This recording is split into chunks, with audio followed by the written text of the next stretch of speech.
ఇక ఆదిలాబాద్లో కూడా ధరణి పోర్టల్ ద్వారా అనేక భూములు మాయమయ్యాయి. దాదాపు 3,41,462 ఎకరాలు మాయం అయినట్లు గుర్తించారు. ఇక ఇదే విషయంపై మరింత సమాచారాన్ని ఆదిలాబాద్ నుండి మా ప్రతినిధి శ్రీనివాస్ అందిస్తారు.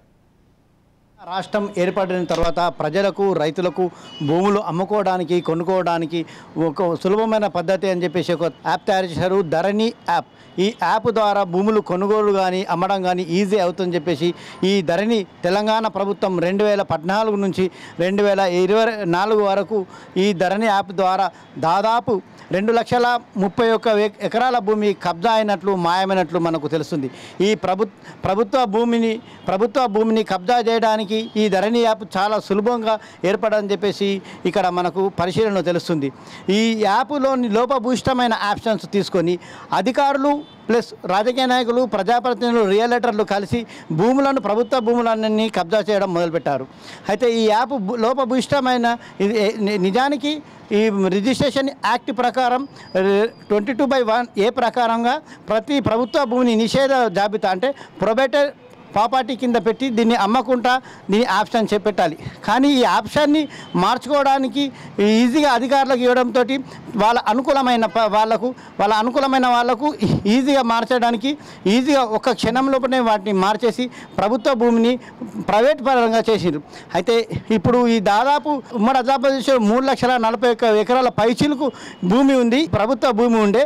ఈ దాదాపు ఒక 50,000 ఎకరాల వరకు ఇక్కడ 50 నుంచి దాదాపు 1,00,000 ఎకరాల వరకు ఇక్కడ ప్రభుత్వ భూమి కబ్జా అయినట్లు మనకు గణాంకాల ద్వారా తెలుస్తుంది.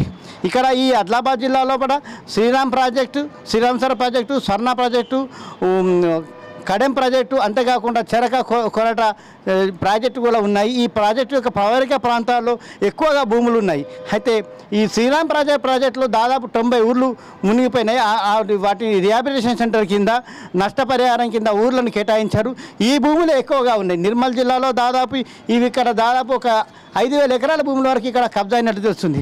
అక్కడ పోయినట్లు D1 దొంగ పట్టాలు సృష్టించుకొని ఆ దొంగ పట్టాలతోటి ప్రభుత్వ భూమిని మొత్తం ప్రైవేటు వ్యక్తులు సొంత ఊర్లో ఉన్న వాళ్ళు నష్టపరిహారం పోకుండా అదే ఊర్లో వాళ్ళు తీసుకొని కబ్జాలు చేసుకున్నారు దాదాపు.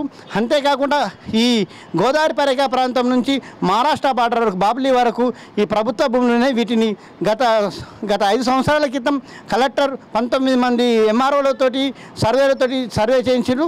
దాదాపు అది ఒక 10,000 ఎకరాల భూమి వరకు ఉంది. ఈ భూమిని కూడా ప్రభుత్వ భూమి ఉంది, దీన్ని కూడా కబ్జా చేయడానికి కబ్జాదారులు ఉన్నారు. అయితే ఈ లోపభూయిష్టమైన ఈ ధరణి పోర్టుతోటి ప్రభుత్వ భూములు ఈజీగా చేయడానికి ఎంతో సాయం అని చెప్పేసి మనకు ఇప్పుడు తెలుస్తుంది. కేవలం ఒక కంప్యూటర్ ఆప్షన్ తోటి భూములు పోవడంతో ఇక్కడ ఉన్న ఆప్షన్స్ వాళ్ళు ఉపయోగించుకున్నారు కాబట్టి మనకు తెలుస్తుంది.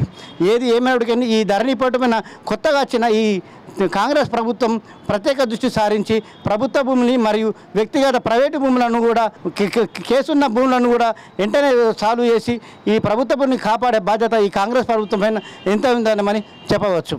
కెమెరామెన్ సురేష్ తోటి శ్రీనివాస్, ఆదిలాబాద్ నుండి.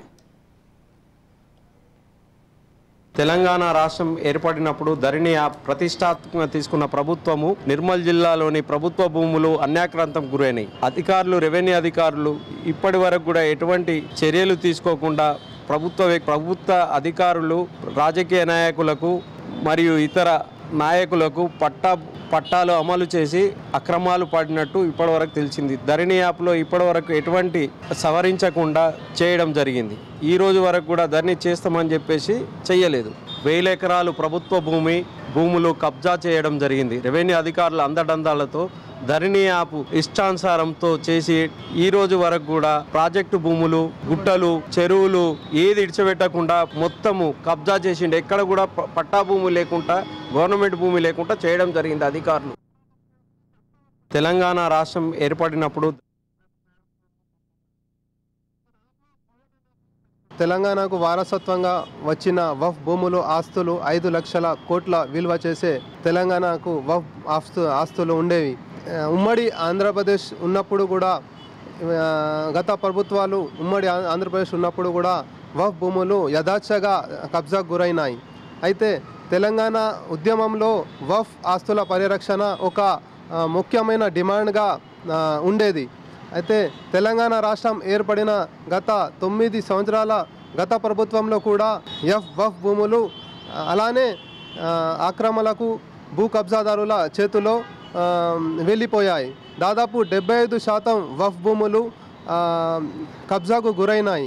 కబ్జాదారుల చేతుల నుంచి తెలంగాణ వచ్చిన తర్వాత కూడా వఫ్ బోర్డు కబ్జాదారుల నుంచి భూమిని తీసుకునే చర్యలు చేపట్టలేదు. దానికి గల ముఖ్యమైన కారణం వఫ్ బోర్డు జ్యుడిషియల్ పవర్ లేకపోవడంతో గత ప్రభుత్వం కేసీఆర్ ప్రభుత్వం వఫ్ బోర్డుకు జ్యుడిషియల్ పవర్ ఇస్తామని వఫ్ భూమికి సంబంధించిన ఆస్తులను ఆటోలాక్ చేసి రిజిస్ట్రేషన్లు కాకుండా కాపాడతామని చెప్పినా అది కాగితాలకే పరిమితమైంది. తెలంగాణకు వారసత్వంగా వచ్చిన వఫ్ భూములు ఆస్తులు 5 లక్షల కోట్ల విలువ చేసే తెలంగాణకు వఫ్